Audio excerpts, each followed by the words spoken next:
Manipulasie, bullies, bulletproof en Jezebel. Hierdie is 'n reeks van al die eienskappe hoe jy hulle kan identifiseer. Nommer 7, leuns. Leuns is waarskynlik hulle grootste identiteitskaartjie. Sjoe, hierdie mense kan jok. Hulle jok sonder om te blik of te bloos. Die persoon wat so herhaaldelik kuiers met my gekanselleer het op nommer 99, waarvan ek gepraat het in die vorige video, het eers haar ware klere vir my gewys deur leuns. Nog voor die rits van al die gekanselleerde kuiers, het sy vir my gewys hoe baie sy kan jok. Ons sal byvoorbeeld sit en kuier by een plek en dan bel iemand anders haar om te vra vir hulp. En dan jok sy sommer net so daar op die oomblik om te sê sy moet die hele middag werk, terwyl sy eintlik kuier. En dan na die gesprek kon sy baie goed regverdig hoekom sy nou net gejok het.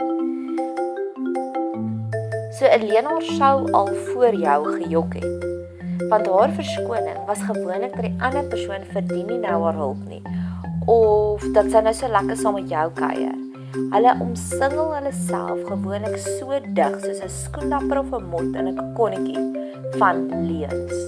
Die duiwel is die vader van alle leuns. Het jy enige idee hoe baie moet jy iets doen om die vader van iets te wees?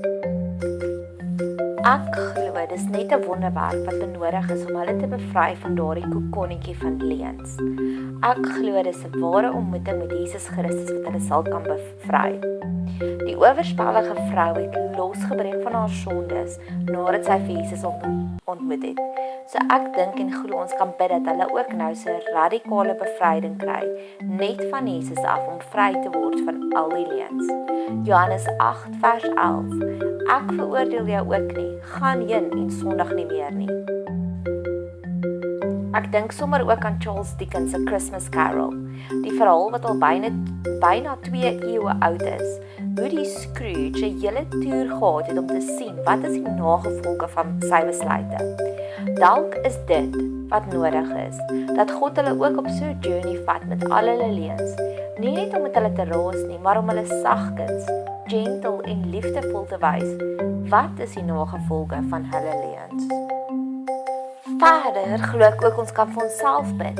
Het jy 'n antivirusprogram op jou rekenaar? Jy weet wanneer jy na 'n webwerf toe gaan en dis 'n hoë risiko vir 'n virus, dan gaan daar 'n sirene af.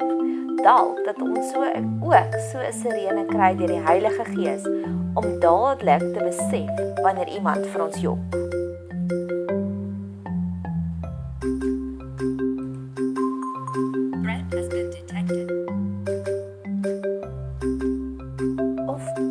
Of dalk, soos die TV-reeks Lie to Me, dat ons ook so 'n micro-uitdrukking sal sien wanneer iemand vir ons jok. En dan sonder om hulle te oordeel of konflik te veroorsaak, kan ons bid daarvoor. Jy weet, soos wanneer 'n ouer sien 'n kind het koors, wag hulle nie tot die kind baie siek is voor hulle medisyne gee nie. Nee, hulle gee sommer dadelik medisyne. Dalk is dit wat Paulus opdrag gegee het in Efesiërs 4 vers 27. Don't give the devil that kind of foothold in your life. Dalk so kan die duiwel dadelik sommer uitgeskop word, 'n nuwe next level van waaksaamheid bereik kan word. Dalk soos om 'n human lie detector te wees. Eienskap nommer 8, hulle ignoreer mense.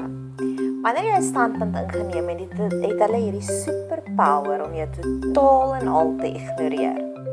Daar is 'n verskil tussenin om 'n time-out te vat en gesond te raak na 'n emosionele oomblik en om mense nie te ignoreer nie, maar jouself in isolasie te plaas, versus om mense te ignoreer as 'n metodiek om iemand te straf, is een van hulle wapens om beheer weer te kry oor jou.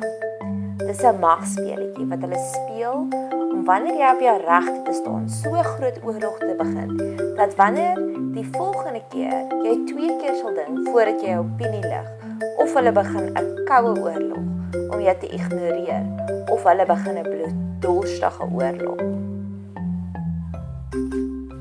Die prentjie is weer eens so kragtig, want weer eens met ignoreer word woorde van liefde en bemoediging nie gepraat nie. Ek moet ook bely, ek het al ook in verhoudings die speletjie gespeel van ignoreer jou. Maar vir my is dit 'n groter straf as vir die ander persoon, want gewoonlik in daardie tye van stilstake is gewoonlik die tyd wanneer ek die meeste vir die ander persoon iets weer wil share, of net vir hulle iets wil vertel.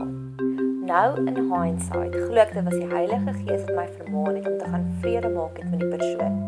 So mag ons ook bid dat God ook die Heilige Gees sal stuur, om vir die persoon konstante herinnerings te stuur om te kommunikeer met ons.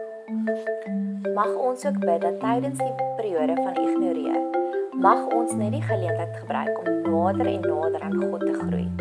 Soos Elia gaan wegkruip het en vir God, en God het vir hom engele en kraaie gestuur om hom te voed. Mag ons ook so nou op so 'n lekker plekkie gaan wegkruip waar God ons kom voed, vir ons rus gee en vir ons 'n battleplan gee van hoe om te veg in hierdie periode. Ek dink ook, dis die dieper betekenis van die verlore seun. Wat as die verlore seun kon geïnterpreteer word as die een wat stilstake speletjies gespeel het? Dink jy die pa het konstant vir die verlore seun gebid? Vir God gevra, stuur asseblief my seun terug. So mag ons ook bid dat die persoon ook so 'n rude awakening sal hê. Lukas 5 vers 17, maar hy het tot homself gekom en gesê, tussen hakkies, al moet God varke stuur om vir hierdie persoon 'n rude awakening te gee, sê ek tong in die kies. Dalk is jou eggenoot 'n slegte vriende, juist die varke wat God gaan gebruik om haar of hom tot hulle sinne te ruk. Die Message Bible sê, that brought him to his senses. Mag het sommer 'n universele gebed wees vir al hierdie Jezebelies. Please God, bring them to their senses.